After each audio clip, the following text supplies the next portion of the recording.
the biggest issue on the Niners right now isn't their pass rush, even though it's not good. It's not anything on their defense. It's the pressure in the pocket. And that in football is there's always a lot of factors that go into things like that. Clearly, the right side of the offensive line is soft and it's bad. It's bad. But Vish, does the quarterback coach, does anyone else bear some responsibility in your mind for what's going on?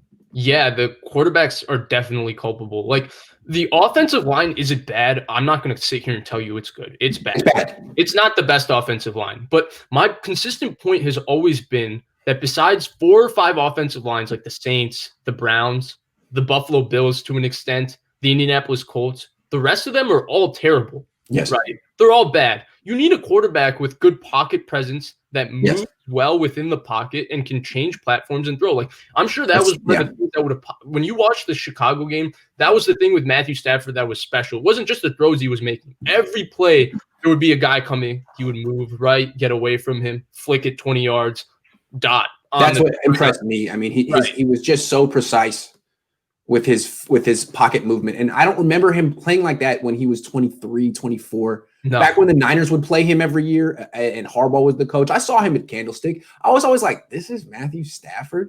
Now it's like, okay, yeah, he put it all together, the whole thing. Yeah, right? Because at that time, if I remember, he was really toolsy, but he had a little bit of – occasionally his mechanics would get messy, and sometimes he would look to just get out of the pocket and make the second reaction play. But now he's completed. No, he's dialed in. He's great. He's super good. Yeah. What are we talking about? No. So, offensive line. That's been my consistent point with that. Like, when I look at even like the guys like Burrow, it's unfortunate that he got hurt, but that was just the worst offensive line in the NFL. And they used to drop him back 45 times a game. And the thing with Burrow, the reason that he was able to compete with that was because his pocket presence is elite. He also moved himself into sacks, but he also escaped a lot of sacks and pressures and was able to move around and make a lot of throws like that. Right now, he got hit immediately. It wasn't anything he could do. Right. And then and Herbert's doing the same thing. That offensive line's awful. Right now, for me, the Niners quarterbacks, one, they don't move that well within the pocket. They're often one platform, kind of Jared Goff-esque. And two, for me, my bigger problem is that I don't see, like, there's a lot of checkdowns built into this offense that are there. I think we all see them every game that are there, whether it's Garoppolo, whether it's Mullins. It seems that they don't get to that check down. There's not that internal clock. Well, hey, I know my offensive line isn't great. The guy down the field isn't open right away. Let me hit the check down. Like Mullins, last week, I'm really gone through and gotten to watching that game, like in depth again. But I do remember one key play that really just kind of encapsulated what's going on and really summarized the situation. He actually did get to the check down, which was Mostert, but it was, I think, a half second too late. And by the time he throws the ball, Mostert's basically run out of grass, and he kind of threw him out of bounds for a half-yard gain. So that was one that kind of highlighted it. But overall, it's an offensive line problem. It's a quarterback problem. There's a lot of things that need to be fixed. I do think a better quarterback who moves better in the pocket. It's not mobile. He doesn't have to be mobile. Like Kaepernick was super fast, super mobile, hyper athletic, but not great. Not elusive in the pocket. No. You just need to get his legs going. Yeah. Right. You need a guy that moves well within the pocket. That's going to be the number one thing for me. Well, the thing that's interesting about the last couple of games is that, to me, Mullins is starting to show a little bit of pocket. It's been better. It's been better. It's been growth in his game. I think it's pretty interesting. So the overarching theme I'm seeing here is that, to me, it's like Mullins is figuring it out on his own during games right now. And earlier in the season, he wasn't moving much. Earlier in the season, Jimmy wasn't moving much. And again, as you say, like when there's a pocket and they can step into their throws, Jimmy looks great, Nick looks great. But that's not the NFL. It's just not. Even if you're not getting hit, like 50% of your dropbacks, you're going to have to reset. Right. At least 50%. So you have to be able to do that. And I don't see that any of the Niners quarterbacks are particularly proficient at resetting and throwing. Not Nick, not Jimmy, not CJ. 2019 Jimmy was actually pretty good. I actually thought one of his best traits in 2019 when I went back and watched was his pocket manipulation, where he would kind of move around and flick it off platform. Well, 2020 Jimmy, the games that we saw, just planted himself like a tree in the Arizona. pocket. Oh my God. The Arizona game was the worst example of it because he was healthy And the offensive line was missing Ben Garland and a few people, and it was a patchwork line that hadn't worked together in the offseason, and he just came in there. He made a bad line make work. He made a bad line make work. Right. He planted himself. Yep. And so that was, I mean, I don't know whether it's a coaching thing. You know, Shane Day is kind of, I don't know how good of a quarterback coach he is. The same thing from all the quarterbacks. You got to look at the coach. Yeah. And it's just when I see, we know that Jimmy Garoppolo has been able to scramble and improv in the past. We're seeing Nick Mullins start to do it now. Shane, bring it out of them.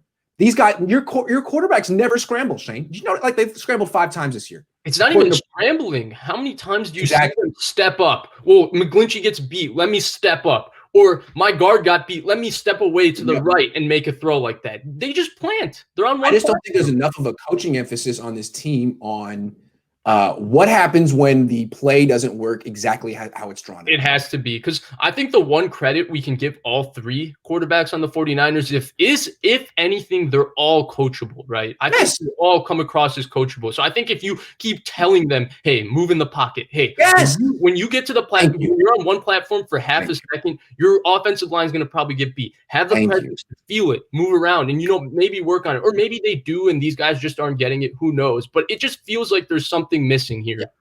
If they think they're doing it, do it a different way. You've got to make it a point of emphasis. And I've seen it in training camp. The way you can do it is there's special teams portions of practice. That is the perfect time for the quarterback coach to get with his 3 guys and drill down whatever it is they want to work on. Or after practice. Either way.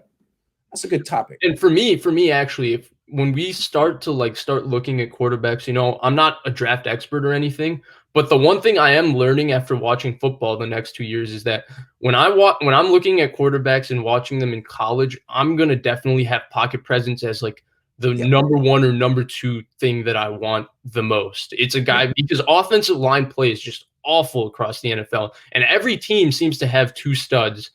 Like the freaks that used to go in the first round, like Daniil Hunter was like a 5th round pick or a 4th round pick. So you're getting freaks like that all over the draft. And pass rushes, like the Seattle pass rush was supposed to be bad. Look at them now. Poona Ford, Jaron Reed, they're kind of getting the job done. They're not that bad anymore.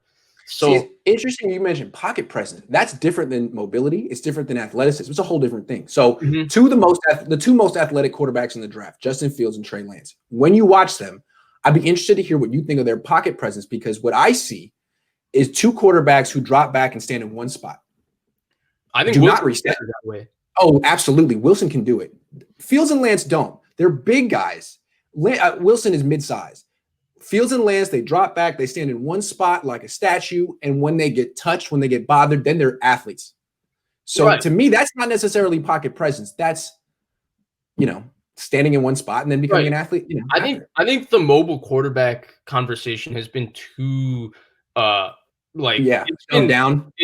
People keep thinking that mobile quarterback automatically means runner. Right. It's not a runner. You need a guy who can function and move within the pocket. That's what to me, that's the most. That's what Jimmy was in 2017. Right. That's why people loved him, because if you remember, that offensive line was even worse. Yeah, it was bad.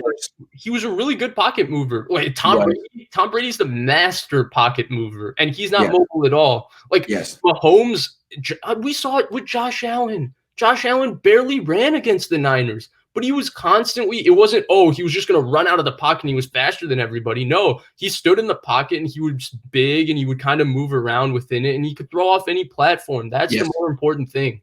Yeah, but it's interesting. Like, you know, Jimmy was that, and now he's not anymore. He's really not, and I don't think he ever will be again. Joe Burrow was interesting because Joe Burrow had a lot of young Jimmy. You know, he could move, pocket quarterback who had great elusiveness and could escape the pocket. Now he's got a more serious injury than Jimmy ever had. What's he going to be like when he comes back?